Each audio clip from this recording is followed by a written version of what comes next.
Jangan lupa tolong di subscribe dan ketik loncengnya. Terima kasih. Ternyata kalau firman Tuhan belum dilakukan, itu artinya kita belum mengerti firman Tuhan. Jadi kita baru mengerti firman Tuhan, mengetahui kebenaran, firman Tuhan adalah kebenaran, kalau kita sudah hidup di dalamnya, tetap di dalamnya, melakukannya. Dan ada buktinya,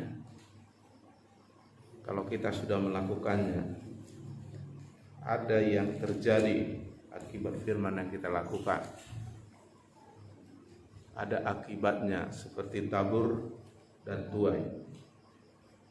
Tabur dulu, lakukan dulu, baru tuai dapat hasil. Itu bukti.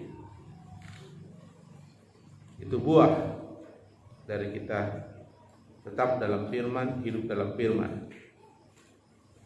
Nanti kita akan lihat lebih dalam itu. Mari kita lihat dulu ayat yang ke-14. Mereka yang ditanam di bait Tuhan akan bertunas di pelataran Allah kita.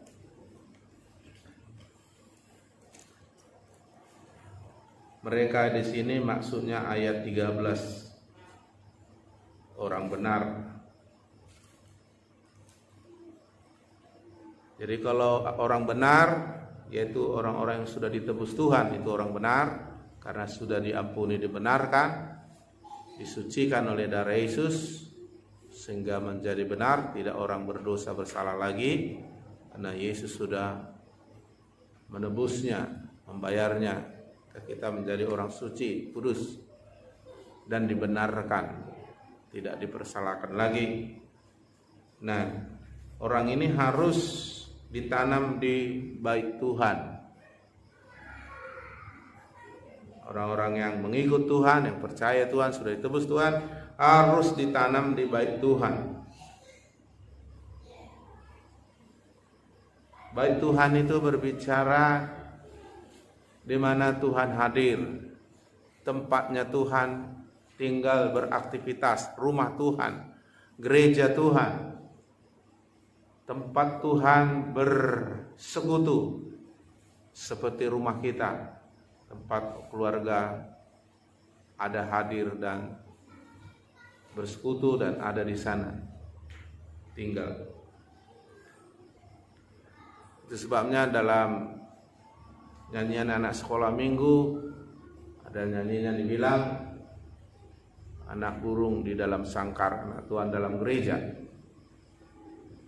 Itu tempat, itu rumah rohani kita, itu tempat kita dibesarkan dan sebagainya. Tahun ini kita banyak belajar tentang membangun rumah rohani, yaitu bait Tuhan, gereja, kehidupan kita. Kalau tidak terbangun atau sudah terbangun, gampang kita mengevaluasinya. Karena pada hari tanggal 1 kita sudah sampaikan, perhatikan keadaanmu. Jadi kita anak Tuhan harus ditanam di bait Tuhan, tertanam dalam gereja, tertanam. Haleluya.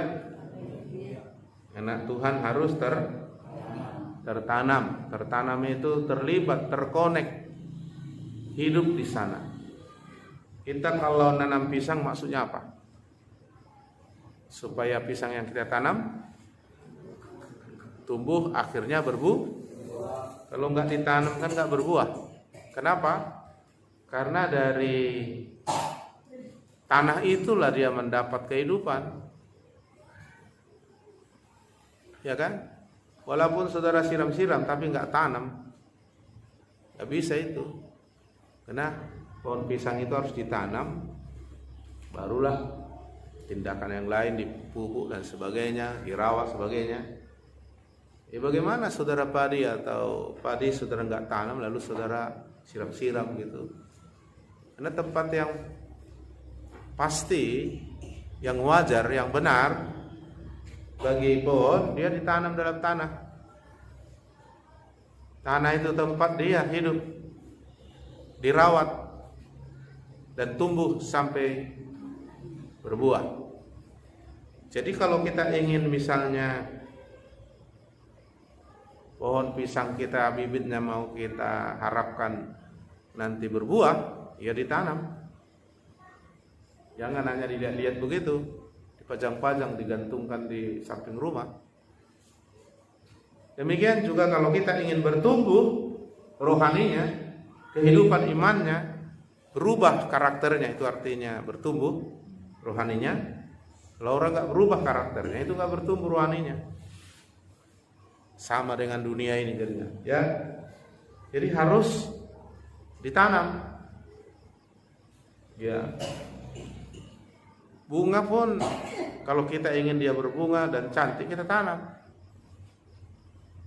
Ya, walaupun di pot tetap ditanam, ada tanahnya gitu loh. Demikianlah kita anak-anak Tuhan yang ditebus harus ditanam di bait Tuhan, di rumah rohani, di gereja, tertanam, terlibat, terkonek, terhubung, hidup di sana. Saya pikir tidak ada orang sebentar ditanam di samping rumah, 1 bulan lagi dipindahkan di depan rumah, sebulan kemudian dipindahkan ke belakang lagi, 2 minggu kemudian dipindahkan ke samping. Saya pikir tidak ada orang begitu. Dari tanam, udah tahu kita itu tanah yang cocok, kita tanam di situ, kita rawat di situ, dan dia akan tumbuh. Karena kita bilang yang ditabur atau yang ditanam akan tumbuh. Jadi kita tahun ini harus tertanam kalau mau bertumbuh rohaninya, supaya kita mendapat segala sesuatu yang membuat kita bertumbuh sampai berbuah. Seperti ranting tinggal pada pokok, maka ranting akan berbuah. Sebab ranting tak bisa berbuah, ranting anggur, kalau tidak tinggal pada pokok, terkonek, terhubung bagus dengan pokok anggur. Itu kata Yesus waktu memberikan perumpamaan, akulah pokok anggur, kamulah rantingnya. Tinggal dalam aku dalam kamu seperti ranting tinggal pada pokok, maka kamu berbuah banyak. Karena pohon baik tidak dikenal dari buahnya. Jadi buah itu sudah cukup membuktikan. Ya, kekristenan jangan hanya teori, jangan hanya pengetahuan. Karena Tuhan mencari buah, dan buah itulah bukti seperti apa pohon itu. Kalau hidup kita ini diumpamakan pohon di ladang Tuhan, maka dia mengharapkan buah. Nah, kita bilang aku hidup dalam Tuhan, aku tertanam di bait Tuhan. Maka buktinya apa? Buah. Memang proses untuk berbuah harus bertumbuh. Tapi kalau nggak bertumbuh, bagaimana bisa berbuah? Tak mungkin itu. Ya pohonan. Karena ada pohonan sekarang kah yang terbuat dari plastik, nggak bertumbuh dia. Kalaupun ada buahnya nggak tahu kapan itu berbuah. Buat-buatnya itu semua. Kita bukan. Ya, kita betul-betul bertumbuh lalu ada hasilnya namanya berbuah. Jadi kuncinya harus tertanam. Jadi nggak ada yang kebetulan. Baru dari tanahlah dia dapat segala sesuatu apa yang dibutuhkannya. Hanya Tuhan ciptakan bumi ini ada tanahnya. Ya.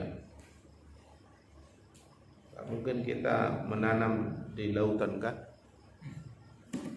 Karena nggak bisa dia hidup situ. Ya, ditanam, baru nanti akan bertunas di pelataran Allah kita, bertumbuh di dalam Tuhan, di hadapan Tuhan, di gereja, di dalam tanah pohon itu tumbuh. Dan pohon itu pasti kita bilang bagus karena buahnya bagus. Karena tidak ada pohon yang bagus mengeluarkan buah yang tidak bagus dan sebaliknya. Lalu kita lihat saudaraku ayat yang ke-12 di atas, ayat ke-13 di atas, orang benar akan bertunas seperti pohon korma. Jadi diumpamakan kita nanti yang tertanam di bait Allah seperti pohon korma atau seperti pohon aras. Tahun-tahun yang lalu sudah saya jelaskan apa ini pohon korma, pohon aras. Kenapa diumpamakan kita pohon korma, pohon aras? Kenapa tidak pohon pisang? Kenapa tidak pohon sawit? Kenapa tidak pohon jengkol atau pohon durian yang agak wangi sedikit? Kenapa pohon aras? Tuhan itu memberi gambaran yang sempurna. Pohon aras itu pohon yang terbaik, pohon tertinggi, terbesar. Pohon yang banyak sekali gunanya. Ya, bahkan pohon inilah yang dipakai Raja Salomo membangun bait suci Allah. Itulah yang dipakai nanti dibangun menjadi rumah Allah yang menjulang tinggi di atas bukit-bukit yang paling tinggi di dunia ini. Maka kita harus tertanam dulu supaya kita tumbuh, bertunas, tumbuh seperti pohon korma. Pohon korma pohon paling besar, paling tinggi, paling lama umurnya, hampir bisa 1000 tahun. Tahan karat, tahan air. Sekarang memang udah langka itu. Ya, dan pohon ini getahnya dibuat wangi-wangian, tapi juga obat-obatan, karena bagi kita dia wangi. Tapi bagi binatang-binatang pengerat, perusak, itu mengerikan, membahayakan, sehingga tak berani ngengat memakannya itu. Ada sejenis kayu tak berani ngengat memakannya, apalagi pohon aras. Ya, besar dia, bisa diameter 30 meter tinggi sekali di atas. Jadi pohon aras, dan tinggi, dia tumbuhnya pun di atas gunung. Ya kan? Orang jarang bisa bikin rumah hidup di atas gunung paling tinggi kan? Tapi pohon aras tumbuh subur di sana. Nah, seperti itu kita dibangun dalam level yang paling tinggi. Lebih dari orang-orang menang, itu levelnya tinggi sekali. Bukan hanya menang, lebih dari itu. Tinggi sekali levelnya. Nah, itu bisa terjadi kalau tertanam di bait Tuhan. Kalau enggak, sama kita dengan dunia ini, senasib. Jadi apa kelebihan kita? Yesus bilang, kalau keagamaanmu tidak lebih dari orang Farisi ahli Taurat, sesungguhnya kamu belum layak masuk kerajaan Allah. Level kita tinggi sekali. Nah, itu hanya bisa terjadi kalau kita tinggal dalam Yesus atau tertanam di bait Tuhan, di gereja, di rumah rohani, sehingga kita mendapat semua apa saja yang membuat kita bisa tumbuh subur seperti pohon aras di Lebanon. Itu bisa membuat kita terus tumbuh, bahkan bertunas, beranak pianak seperti pohon korma meskipun di padang gurun. Pohon korma itu nggak pernah ada istilah musim durian, musim rambutan, nggak ada itu. Pohon korma terus berbuah, sekali berbuah dia terus berbuah, nggak ada musiman, karena dia tidak tergantung kepada cuaca hujan. Pohon yang tergantung kepada iklim, cuaca hujan, itu ada musim. Ada musim. Tapi kalau pohon korma ini tidak tergantung pada cuaca hujan, memang tak ada hujan di sana, tapi dia bisa tumbuh subur. Nah, seperti itulah kalau kita tertanam di bait Tuhan. Makanya tiada yang mustahil bagi orang percaya. Orang percaya yang mana? Mereka yang ditanam di bait Tuhan. Nah, ini kita harus mengerti ini, karena banyak jemaat belum mengerti ini. Dulu zaman Soeharto sempat didengungkan apa itu KB, keluarga berencana. Kenapa? Karena mereka berpikir jangan banyak anaknya tapi tak berkualitas. Tidak salah memang banyak, tapi karena melihat banyak tapi tak berkualitas, maka jangan sampai nanti membludak penduduk Indonesia ini sementara tak ada kualitas, lapangan kerja jadi tidak ini, akhirnya ribut. Sempat dulu rekodnya negara yang terbanyak penduduknya itu negara termiskin. Indonesia itu mungkin nomor 4 terbanyak di dunia. Sempat negara miskin. Tiongkok, India, Afrika, Indonesia. Lalu karena survei ini pemerintah mengeluarkan program KB, pegawai negeri dulu diwajibkan itu bikin penyuluhan. Karena jangan sampai banyak sekali orangnya tapi penghasilannya sedikit. Anak 10, suami istri 12, penghasilan suaminya nggak ada. Lalu gimana ini orang, sekolah pun nggak bisa. Lalu mereka bikin kebijakan. Ya walaupun sebenarnya ya itu tidak harus begitu, tapi mungkin mereka berpikir. Artinya yang sebenarnya kepikirannya gitu, jangan banyak, penghasilan sedikit, kualitas tidak ada, banyak orangnya, lapangan kerja sedikit, banyak orangnya, penghasilan dalam keluarga itu sedikit, gajinya hanya 2 juta, anaknya 12, gimana itu? Kan gitu. Jadi daripada repot pemerintah, maka dicanangkan program itu. Padahal Tuhan ingin beranak cucu bertambah banyak, ya kan? Tetapi kalau memang enggak itu tadi. Nah, jadi tertanam, sebab di luar Yesus kamu enggak bisa sampai ke sini.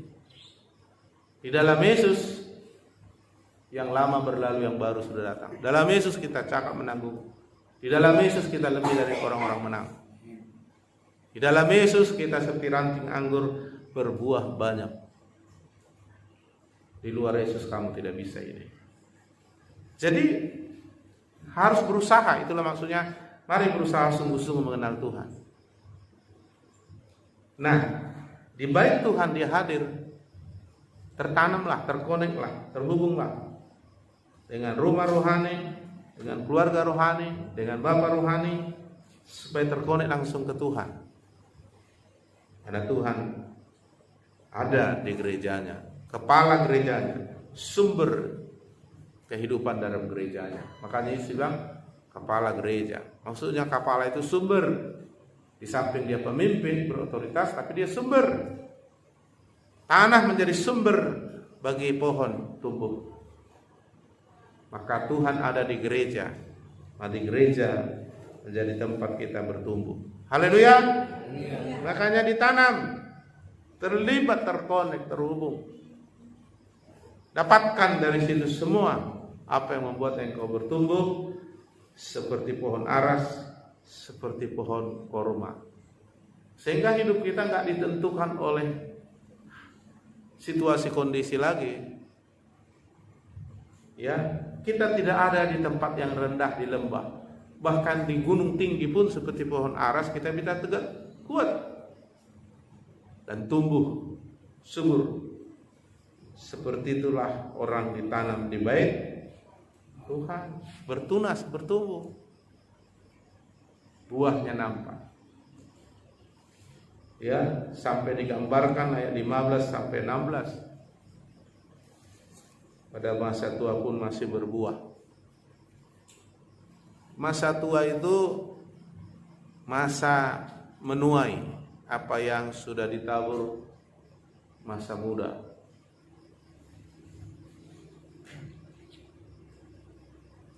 Nah, jadi kalau sudah tertanam kian, masa tua pun masih berbuah, jadi gemuk segar. Lalu ayat 16, mereka bersaksi. Mereka dipakai Tuhan memberitahukan kebenaran melalui hidupnya, melalui apa yang dialaminya, untuk memberitakan bahwa Tuhan itu benar, bahwa Ia gunung batuku dan tidak ada kecurangan padanya. Apa yang dijanjikan digenapinya. Kalau tertanam tidak otomatis. Nah ini saudaraku. Jadi bukan main-main. Jadi artinya kita mencari Tuhan atau hidup dalam Tuhan itu sedang menyiapkan masa depan kita, baik di bumi maupun masa depan kita dalam kekekalan, terutama kekekalan. Iya, jadi kita sedang mempersiapkan diri kepada kekekalan, tetapi juga walaupun di muka bumi mempersiapkan kita ke masa depan. Karena apa yang ditabur sekarang akan dituai nanti setelah ini. Maka tertanam, jangan tanam cabut. Itu bukan tertanam itu namanya. Ditanam ya di situ, biar di situ dia tumbuh sampai berakar. Berakar ke bawah, pohon kormanya tumbuh ke atas. Haleluya. Hasilnya nampak dalam semua hal. Kalau rohani kita sudah semakin baik, nampak itu secara jasmani. Karena yang rohani memancarkan, memanifestasikan, menunjukkan jasmani. Kalau hati kita penuh sukacita dari Tuhan, nampak itu di tubuh kita, nampak di wajah kita, nampak di ngomong kita. Nampak. Jangan sebaliknya. Sebaliknya itu permainan agama. Sebaliknya itu kemunafikan. Lain di dalam, lain di luar. Tapi kalau orang-orang yang betul tertanam, terekspresi, termanifestasi keluar. Makanya ada istilah senyum pahit. Senyumnya dia pahit karena hidupnya pahit, hatinya pahit. Gak plong, dibuat-buat. Kayak pemain sinetron. Berakting dia seperti dokter, padahal bukan dokter dia. Hanya dia pelajari bagaimana acting dokter. Realitanya dia bukan dokter, dia hanya cari uang. Karena pandai acting dia. Dalam Tuhan gak perlu acting, amin. Dalam Tuhan kita tertanam. Ya, kalau saudara belum tertanam, mari tahun ini tertanam. Terkonek. Terhubung. Mirip seperti di keluarga. Kenapa ada istilah broken home, keluarga yang hancur? Ya karena gak terkonek, anak-anak tidak tertanam. Ayah ibunya juga tidak tertanam di rumah itu. Liar semua. Ayah pergi minum tua, main juri, suka-suka. Ya ibunya juga pergi arisan dan kungku-kungku kemana, anak juga liar kemana-mana. Tapi mereka memang satu keluarga. Rumah mereka hanya tempat tidur, tempat makan, tempat ribut. Nah kayak gini orang pasti ribut. Lalu udah ribut, pergi keluar. Ya, lama-lama bubar ya kan? Maka di dalam rumah ada orang tua, ada ayah ibu, ada adik abang. Lalu semua harus bekerja sama membangun rumah itu. Lalu semuanya berhasil. Anak yang berhasil orang tua senang. Orang tuanya bagus, anaknya senang. Kan begitu kan? Orang tua mengajar, mendidik, anak nurut. Nurut anak, tercapailah apa kerinduan keluarga ini. Diangkatlah martabat orang tuanya. Terangkatlah nama baik keluarganya. Kan begitu kan? Coba masing-masing suka-suka. Suami bikin suka-suka, istri buat suka, abangnya suka-suka, adiknya suka-suka, suka-suka semua. Tapi mereka ngumpul satu rumah. Enggak terkonek satu dengan lain. Di rumah tapi terhilang. Nah itu bukan rumah yang diharapkan Tuhan. Ketika Tuhan suruh Musa membangun bait Allah, tabernakel namanya, disuruhnya begini buat ini ukurannya semua. Lalu selesai dibuat, Tuhan hadir di sana 24 jam sehari. Lalu orang Israel ada di tengah, Tuhan ada di tengah-tengah mereka. Demikian juga bukan tabernakel Musa lagi, itu gambaran. Kitalah yang mau dibangun. Asal kita mau tertanam, kita akan dibangun. Kita akan bertunas, bertumbuh. Amin. Jadi kita bukan bisa menghasilkan sendiri, ranting tidak bisa menghasilkan buah dari diri sendiri. Maksudnya mencapai seperti ini, seperti pohon aras, seperti pohon kurma ini nggak bisa. Harus tertanam di bait Tuhan. Makanya saya katakan berkali-kali, ibadah itu harus seperti makan, harus. Kalau saudara nggak makan, berarti saudara nggak sayang hidup. Kalau saudara nggak makan, berarti saudara asal hidup. Saudara nggak makan, berarti nggak punya tujuan hidup. Saudara nggak makan, berarti bukan untuk sehat. Pasti lemah dan sebagainya efeknya. Akhirnya kurang gizi, kurang vitamin, mudah terserang penyakitan, tidak maksimal, merugikan, akhirnya mati. Secara rohani juga begitu. Kalau saudara kurang gizi rohani, kurang makan rohani, karena tidak tertanam, seperti pohon tidak ditanam di tanah. Memang sementara siram-siram bisa dia hidup, tapi tidak akan bisa, karena bukan begitu seharusnya. Pohon itu seharusnya ditanam, lalu dia mendapatkan segala sesuatu untuk dia bertumbuh dari tanah itu. Demikian juga anak Tuhan harus tertanam di bait Tuhan, lalu segala sesuatu Tuhan beri kita untuk bertumbuh berbuah badan. Sampai masa tua pun nampak hasilnya. Maka masa tua itu tinggal menikmati. Haleluya. Apa yang saya alami sekarang itu berhubungan dengan apa yang saya tabur dulu. Ya kan? Pelayanan ini juga ada, ini bukan ongkang-ongkang gitu. Lalu datang, aku jadi jemaat Pak, mendaftar, lalu kami bangunkan gedung gereja Pak, bangun, aku tenang-tenang aja kan. Semua ada proses. Semua keluarga rohani bergerak. Amin. Tuhan bisa memberi instruksi di rumahnya. Lalu para bapak rohani mendelegasikan sesuai dengan kemampuan rohani, karunia dan pertumbuhan rohani. Lakukan ini. Tentu nggak bisa disuruh masak nasi, sayur, goreng ikan anak kecil yang masih umur 1 tahun. Semua ada tahu dan orang tua tahu itu. Demikian juga saudaraku dalam rumah atau rohani, semua diaktifkan. Itu artinya terlibat. Semua harus bergerak, semua harus melakukan bagiannya supaya dia bertumbuh di sana. Karena tertanam itu terlibat, terkonek, terhubung, hidup di sana. Lalu itu akan terbawa ke rumah tangga kita. Semua yang kita dapat dari rumah rohani itu akan juga membangun keluarga kita, membangun pribadi kita. Makanya keluarga yang kocar-kacir itu karena tidak terhubung, tidak tertanam di dalam gereja. Justru keluarga yang berhasil itu karena sudah tertanam dalam gereja. Gak ada yang kebetulan, saudara. Gak ada kebetulan. Semuanya ada proses. Tabur, tuai. Tak bisa. Sepandai-pandai saudara merawat tubuhmu supaya sehat, kalau nggak tertanam, relatif kata orang dunia. Semua di dunia relatif. Sekarang nampaknya benar, 1 tahun lagi bisa nggak benar. Semua berubah di dunia ini. Tidak ada yang kekal. Yang kekal adalah firman dan di dalam Yesus. Jadi kita ini sedang menyiapkan kekekalan.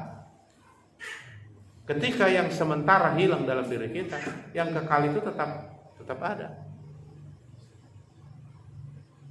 Maka kita terima arahan Tuhan melalui firman di rumahnya. Amin. Di luar sana suara dunia, suara iblis banyak. Di rumah Tuhan suara Tuhan. Tergantung suara mana yang banyak kau dengar. Pengaruh mana yang banyak mempengaruhimu. Kalau ada anak-anak liar di luar sana, pengaruh lingkungan akan banyak mempengaruhi dia. Tapi kalau dia terus terkonek dengan rumah, maka pengaruh rumah itulah yang akan mempengaruhi dia.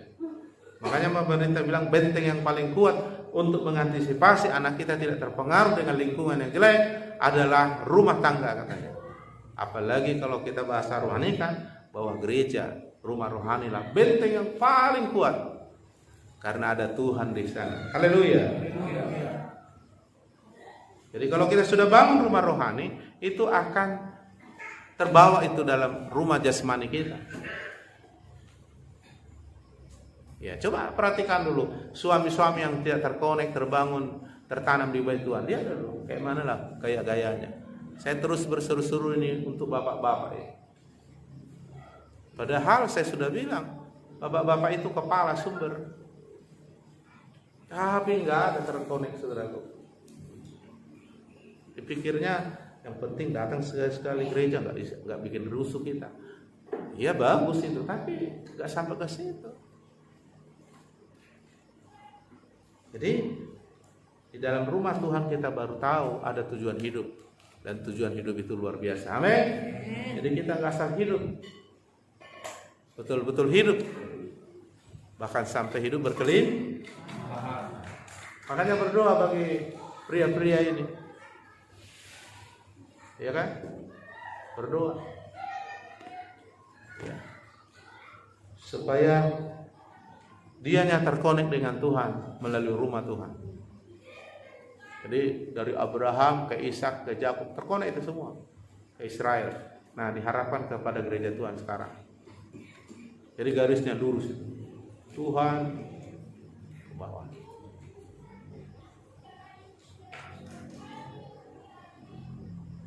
Ketika si Esau tidak terkonek dengan si siapa? Anaknya si Yakub, Esau, dan anaknya si Ishak ya. Tidak terkonek, saudaraku, kepada si Yakub. Si Yakub yang si Esau tidak terkonek kepada si Ishak, maka saudara si Yakub tidak dapat. Si Esau tidak dapat.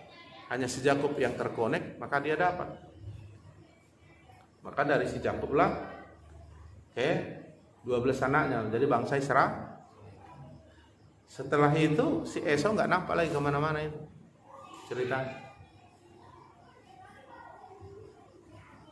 Bangsa Israel 12 anaknya terkonek dengan Yakub, Yakub terkonek dengan Ishak bapaknya, Ishak terkonek dengan Abraham bapaknya terkonek dengan Tuhan. Makanya kan nah sekarang kita anak-anak Abraham itu adalah orang-orang yang tertanam, terkonek. Karena janji itu masih berlaku sampai sekarang. Janji Tuhan kepada Abraham masih berlaku sebelum dunia ini kiamat. Karena Tuhan sudah bilang, aku memberkati engkau dan keturunanmu. Olehmu dan keturunan bangsa-bangsa diberkati. Kenapa? Karena Tuhan percayakan dari sini, dari kepala turun ke bawah. Jadi harus terkonek. Kalau kepala saya nggak terkonek ke tangan saya, ke kaki saya, nggak bisa ini bergerak tangan. Dari sini semua apa? Kontrolnya. Nah, Yesuslah kepala semua, lalu didelegasikan kepada Bapak rohani, delegasikan kepada Bapak jasmani, ayah di rumah tangga, baru terkonek semua. Kalau nggak bisa. Lihatlah bapak-bapak jasmani di Alkitab yang tidak terkonek dengan Tuhan Bapak rohaninya, habis. Karena Tuhan bikin sistem begitu. Guru apa? Ada hierarkinya dari atas ke bawah. Nah, oleh sebab itu terkoneklah, tertanamlah di Tuhan. Ayo kita lihat dulu Yohanes yang saya bilang tadi, Yohanes 8. Yohanes 8 ayat 32.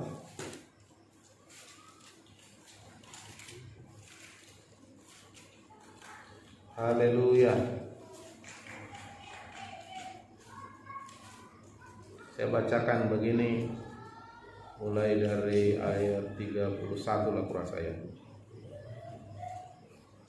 Ya, ayat 31.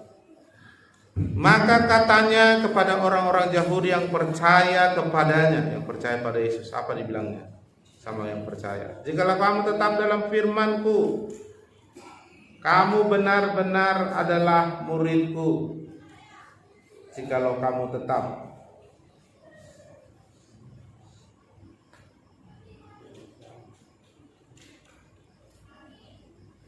Kamu benar-benar jadi harus tetap. pohon, tetap di situ, jangan dipindah-pindahi. Cabut. Rusak akarnya itu. Akarnya udah mau tumbuh, dicabut, rusak.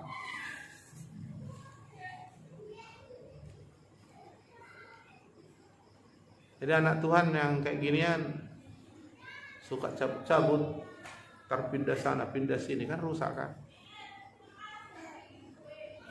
Ya kalau sudah tahu dia itu rumah rohaninya, keluarga rohaninya, ya udah. Lalu dibangunlah. Dengan kita membangun rumah rohani atau dibangun sebagai rumah rohani, maka kita akan bertumbuh. Jadi jikalau kamu tetap dalam firman, tetap ada godaan, tetap dalam firman, ada cobaan, tetap dalam firman, ada masalah, tetap dalam firman, ada angin badai, tetap dalam firman. Nah itu seperti itulah ini harapan Tuhan jadi murid. Nah Tuhan mengharapkan kita menjadi murid. Jadikan semua bangsa muridku. Jangan hanya percaya, harus tertanam jadi murid. Terus dikatakan ayat 32, kamu akan mengetahui kebenaran. Setelah tetap dalam firman, baru tahu kebenaran. Setelah hidup dalam firman, oh baru gitu. Makanya ada orang pernah bilang begini sama saya, aduh kalau tahu saya gini enaknya ikut Tuhan, terlambat saya bertobat. Kenapa? Setelah dia bertobat menerima firman, lakukan, baru dia tahu.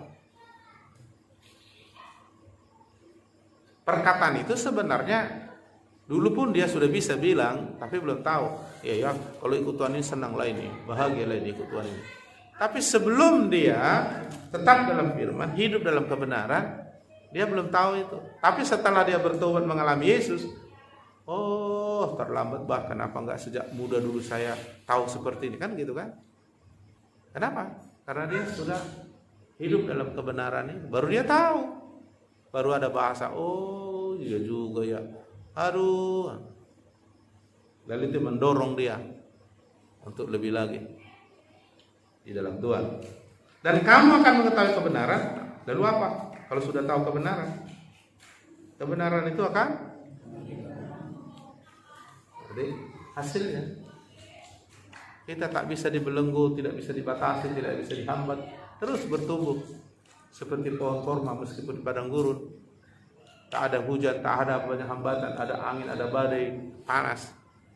Terus sampai dia dapat air, dibuktikannya dia tumbuh.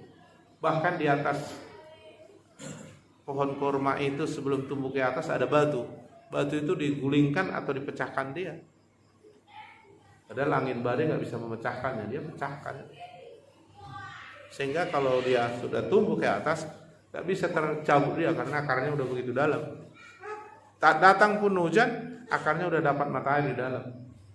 Makanya dia tumbuh subur, gak tergantung dengan iklim dia. Makanya ada musim semi, musim kemarau, musim sama dia tak ada musim. Tiap tahun terus dia berbuah. Nah seperti itulah kita. Haleluya. Tak ada replanting kayak kelapa sawit. Udah meninggal dunia baru stop. Selama hidup di muka bumi terus berbuah. Nah itu kalau tertanam kan dahsyat kan. Malah ada janji yang membuat saya senang kali. Ya, dengan panjang umur akan kukenyangkan kau dan akan kuperlihatkan keselamatan yang daripada aku. Waduh, enak kali dia. Dikenyangkan Tuhan, panjang umur kukenyangkan. Nah kalau nggak tertanam, jangan harap itu bisa, saudara. Ya, jadi ada godaan, ada tantangan, ada ini. Tetap begitu kita hidup terus di dalamnya, baru kita tahu. Oh, iya juga ya. Buktinya apa? Kita mengalami kebenaran yang kita tahu itu memerdekakan. Tak ada orang merdeka itu, tak ada yang menghambat, tidak ada yang menghalangi, tidak ada yang mengalahkan. Di dalam Yesus, makanya kita lebih dari orang menang. Janji-janji Tuhan itu kita terima semua. Nah, itulah yang Tuhan mau bagi kita. Lalu kita dibangun nanti menjadi bangsa yang besar. Bangsa Tuhan maksudnya. Ya. menjulang tinggi, maksudnya di atas level dunia. Haleluya. Makanya keturunan Abraham itu karena sudah dijanjikan, kena 4 generasi si Abraham itu kan kena, karena minimal 4 generasi kena. Maka generasi Abraham itu kena 4 generasi ya. Makanya hebat mereka. Sampai sekarang masih terasa itu kan. Ya, di dunia ini kan jadi berkat mereka. Listrik ini Thomas Alva Edison kan orang Yahudi, orang kaya. Ya. Komputer yang saya pakai ini orang Israel, Bill Gates yang buat. Facebook orang Israel itu semua. Kenapa ya? Memang Tuhan sudah bilang. Nah sekarang gereja Tuhan, kita, kalau kita terkonek kepada Tuhan di rumahnya, kita akan mengalami hal seperti Abraham. Karena janji itu kepada Abraham dan keturunan harus terkonek.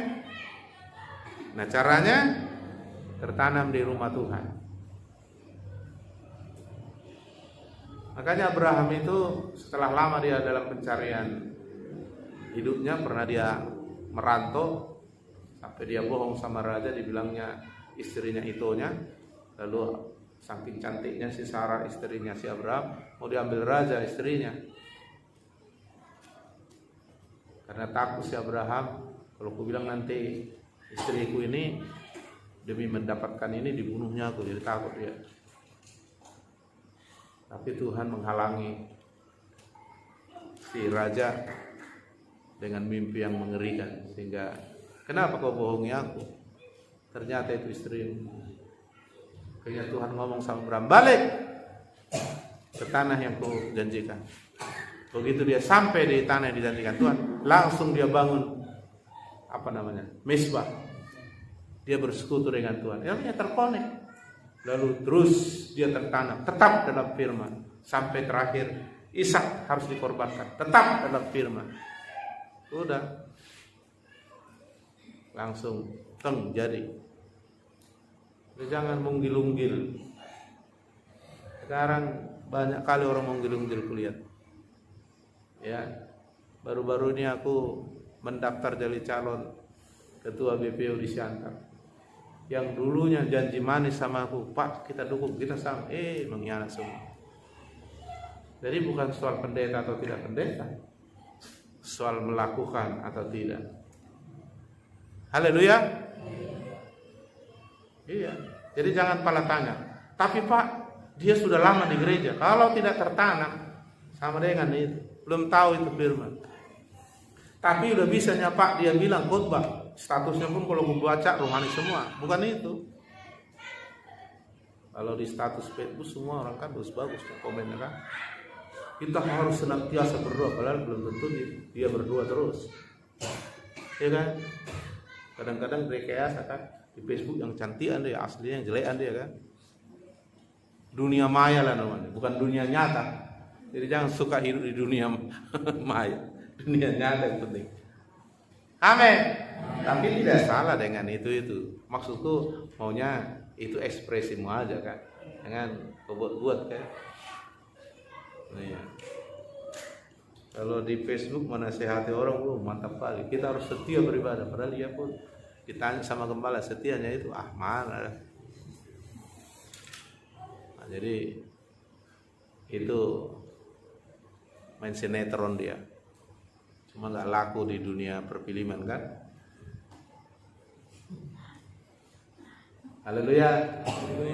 Jadi evaluasi, apakah tahun 2020 udah tertanam atau cabut tanam?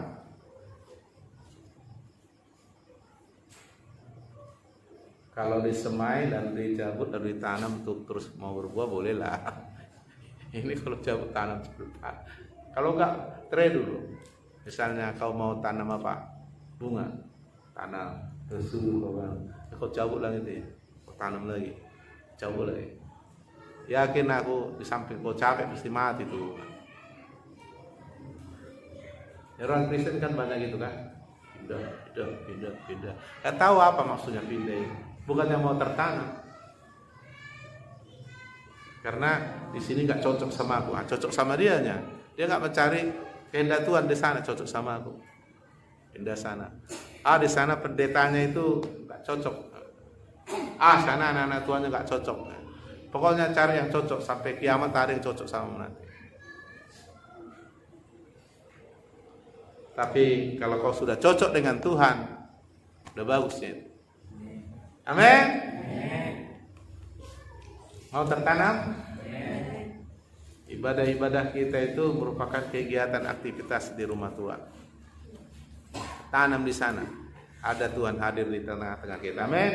Banyak hal yang mau dikasihnya. Ayo kita berdoa. Tuhan, ku rindu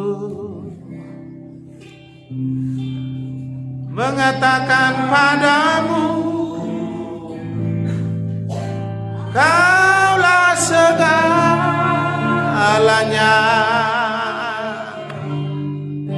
dalam hidupku.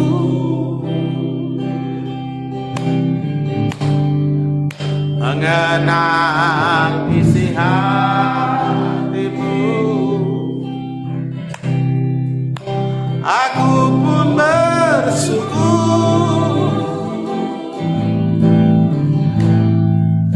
Akulah anakmu, anak Allah. Amin Tuhan. Anak Allah. Katakan lagi dari hatimu, Tuhan ku rindu. Tuhan